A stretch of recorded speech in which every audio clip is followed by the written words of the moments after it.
Hey everybody, what's going on? Want to make a quick video explaining a scenario with what happened with a carrier that I'm working with.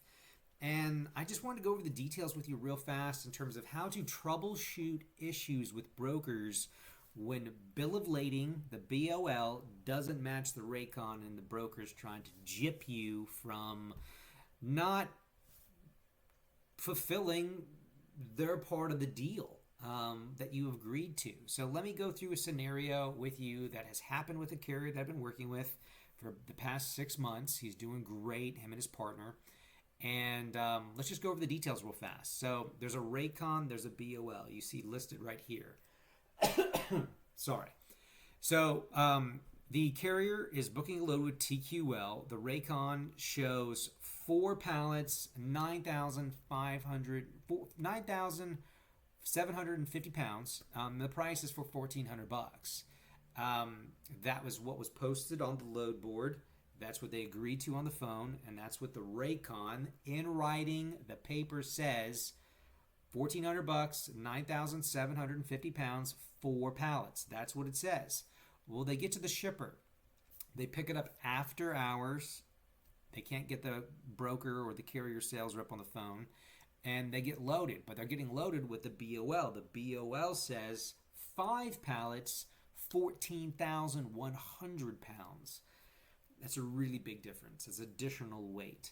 So, unfortunately, the carrier figured this out after hours and couldn't get the broker on the phone. They've already loaded him up with the truck, so he has taken ownership. He has loaded, closed the doors. He has received transport of the product. This could have been fixed before. Ideally, you fix this before you get loaded. You get to that shipper, and before they close the doors, you say, hey, warehouse guy, hey, foreman, hey, warehouse manager, wait. Before you close those doors, you just handed me this BOL, and this BOL has a different weight than my rate confirmation. These 2 pieces of paper aren't adding up. We have to clear this up before we close those doors before I leave. Then you call the broker and say, hey, here's the picture. I just took it on my phone. I've sent it to you. This isn't matching. You're breaking your end of the agreement. This puts me overweight. This is dangerous. I get pulled over by DOT. You need to pay me more money. That is not how this situation played out, because he got loaded after hours. He didn't have anybody to get on the phone. Moreover, he also didn't find this out until later in the evening when he should have caught it at the shipper. But anyway, this is how it unfolded, and I want to explain to you. So in this situation, he's already delivered the load. He picked it up yesterday in the evening, and he delivered it today first thing in the morning. So he actually delivered it at like 5:30 in the morning, if I remember correctly, 6:30 in the morning.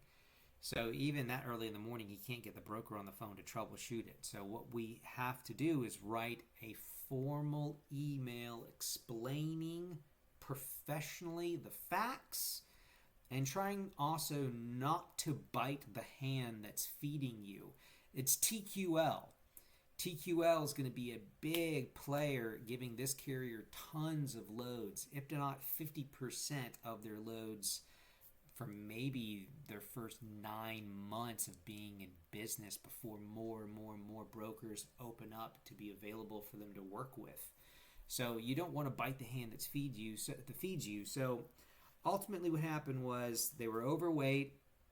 They picked it up. They closed the doors. They didn't figure this out at the shipper. They figured it out when they were on their way to the delivery. And unfortunately, one of the pallets shifted and slammed into their side door and damaged it. They have pictures. So this is the email. They gave me all these facts. So now that they gave me these details, I wrote up a formal email. I'll read it to you, and this is what I came up with to tell them. This is an email that the carrier is going to copy paste and send to the broker to try to fix this kind of problem. So, good morning. Please advise on sending an updated Raycon for additional compensation. We have delivered this load and completed the job for you. We have covered our end of the agreement, but the paperwork does not match on your end. Before the load was picked up, we agreed to run this load for $1,400 for 4 pallets for 9,750 pounds.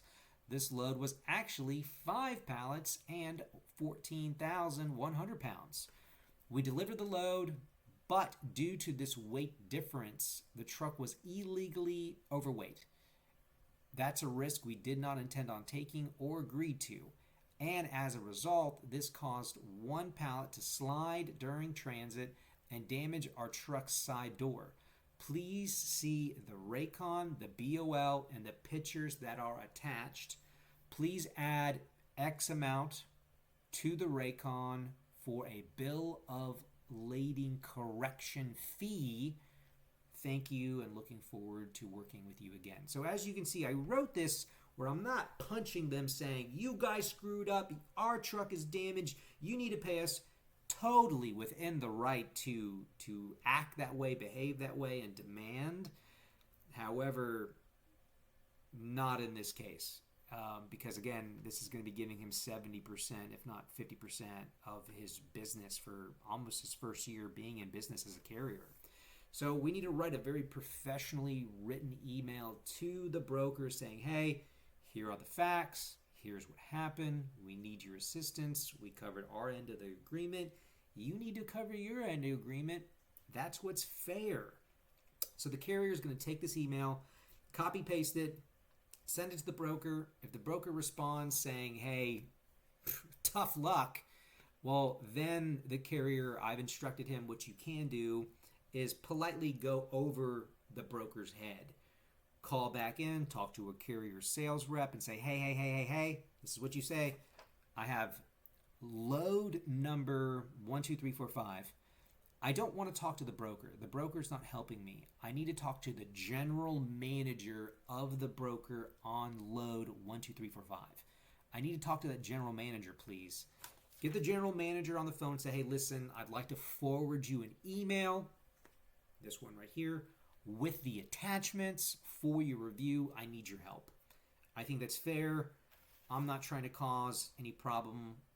We did a great job for this load for you. We picked it up after hours. We delivered it after hours. We need you to withhold your end of the bargain. I asked the carrier, you fill in the blank with how you want to be compensated for this. You can ask for $500. You can ask for $50. I told them maybe ask for $250. So anyway, long story short, this is what happened. Carrier's texting me right now, so I'm going to get back to that and helping him. But I wanted to paint a picture for you. And at the same time, too, with this email, we're knocking out 2 birds with 1 stone. We have formally written an email professionally. We're sending it to the broker.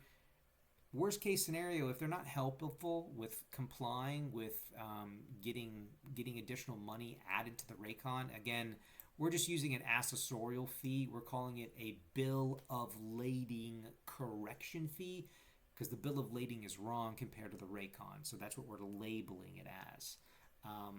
Some quick Googling, types of accessorial charges. And then I just found this one right here, which seems most simplistic for what we're trying to do.